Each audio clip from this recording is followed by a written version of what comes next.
Welcome to the market money magnet guys.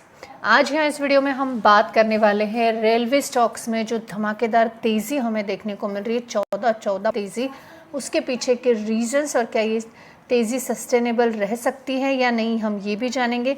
धमाकेदार तेज़ी है, इसके बाद रेलवे के स्टॉक्स में कुछ चेंजेस भी हमें आने वाले समय में देखने को मिलेंगे।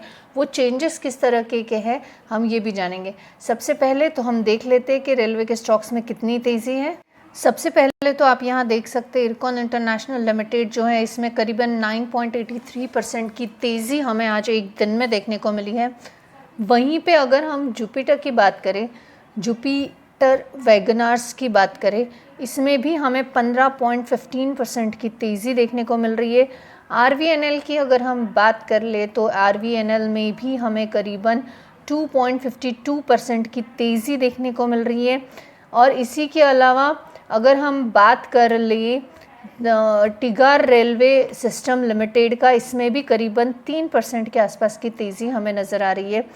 आईआरएफसी की अगर हम बात करें तो आईआरएफसी में भी हमें करीबन 0.58% तक की तेज़ी हमें देखने को मिल रही है। वहीं पे अगर रेलटेल की बात हो रही है तो रेलटेल में भी हमें करीबन 3.24% की तेज़ी हमें देखने को मिल रही है। तो यहाँ पे बेसिकली सारे ही जो रेलवे के स्टॉक्स हैं, हमें सभी में अच्छी खासी तेज़ी देखने को मिल रही है। अगर हम एक चार्ट बेस पर देखा जाए कि रेलवे के स्टॉक्स कितने परसेंट तेज़ी में हैं, तो आप यहाँ देख सकते हैं कि अगर हम इरकॉन की बात करें तो करीबन 12.13% के तेज़ी में है। जुपिटर वैगनार्स की बात करें तो 13% के तेज़ी में हमें ओवरऑल देखने को मिल रहा है। आरवीएनएल की बात की जाए तो करीबन 6.58% तक की तेज़ी आरवीएनएल में भी देखने को मिल रही है। टिगार रेलवे की बात की जाए यदि, तो इसमें भी हमें 4.26% तक की तेज़ी देखने को मिलती है। वहीं पे इनके जो परफॉर्मेंस की अगर हम बात करें तो इनका परफॉर्मेंस भी ओवरऑल तेज़ी के साथ ही है, चाहे आईआरएफसी हो चाहे रेलटेल हो, सभी में हमें बढ़िया तेज़ी देखने को मिली है।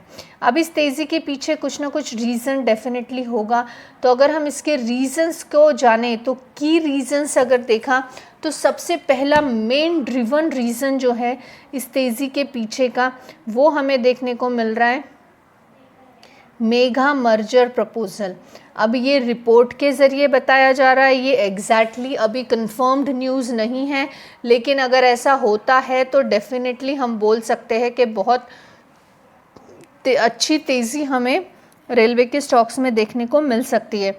अब रिपोर्ट के ज़रिए न्यूज़ क्या है, तो मेगा मर्जर का प्रपोजल है कि मिनिस्ट्री ऑफ रेलवे ने कंसिडर किया है मर्ज करने के लिए रेलवे के पीएसयू स्टॉक्स को।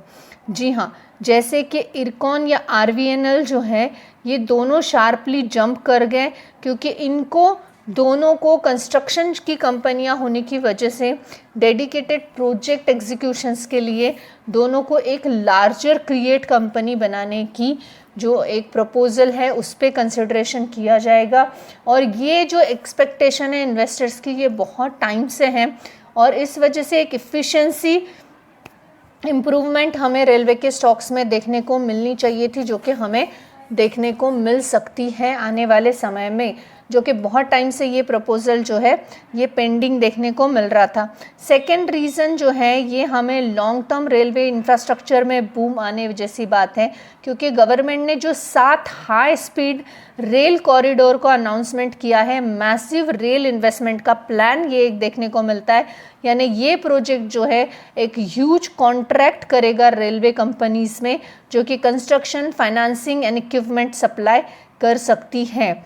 साथ ही साथ हम बोल सकते हैं कि स्ट्रॉन्ग फ्यूचर ऑर्डर बुक हमें रेलवे में देखने को पीएसयू कंपनीज़ में देखने को मिल सकती है।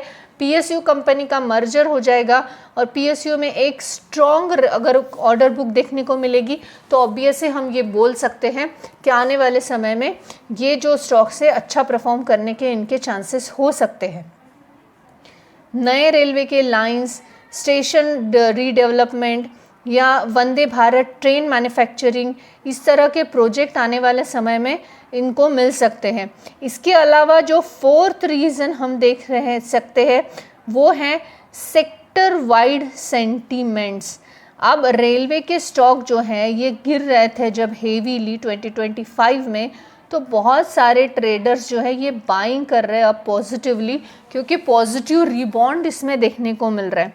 जैसे कि जुपिटर वैगनार, तिघार रेलवे सिस्टम या IRFC के इन्वेस्टर्स हैं, इनका पार्टिसिपेशन हमें अब सेक्टर वाइज बहुत ज़्यादा देखने को मिल रहा है। इसके अलावा जो फिफ्थ रीज़न देखने को मिला वो है बजट में बैक ट्रैक, यानी जो फर्दर सपोर्टेड था रिकॉर्डली 2.78 लाख करोड़ का आउटले फॉर इंडियन रेलवे के रिसेंट जो अभी प्रेजेंट किया है बजट 2026 में, उसमें हमें जो है हाई स्पीड रेल कॉरिडोर और एक्सपांडेड जो कवच है 0.4 सेफ्टी सिस्टम, ये भी ऐड ऑन होते हुए देखने को मिला।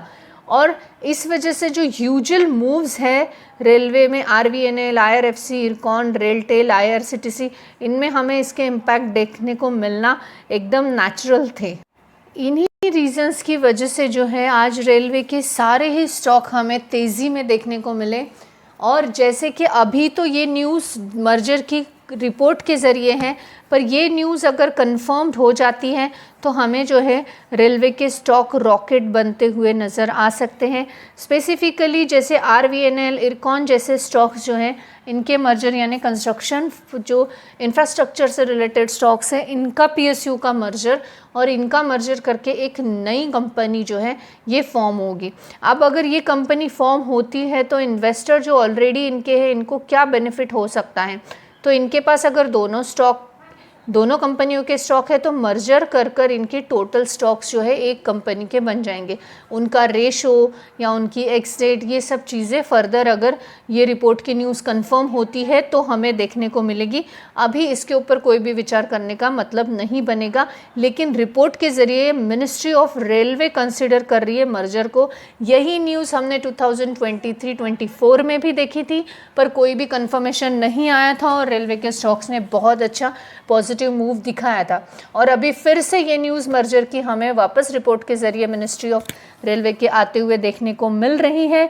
मिनिस्ट्री ऑफ रेलवे इसको कंसिडर करके अप्रूव करने तक ये न्यूज़ हम कंफर्मेशन में नहीं ले सकते, लेकिन इस न्यूज़ का पॉजिटिव इम्पैक्ट हमें 13, 14, 15% की तेज़ी रेलवे के स्टॉक में होते हुए देखने को मिल रही है। हमने RVNL, IRFC को 30-32 रुपये पे था तब से कवर किया हुआ है, आप वो भी वीडियोस जाकर देख सकते हैं।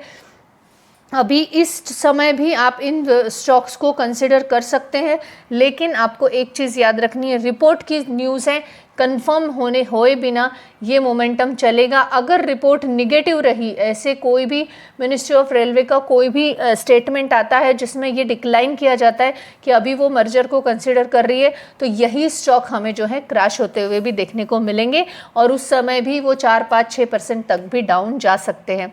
तो इस चीज़ को कंसिडर करते हुए आपको इन स्टॉक्स को स्टडी करना है। I am not giving any recommendation here, neither a buy nor a sell. I hope this information is informative for you. Thanks for watching.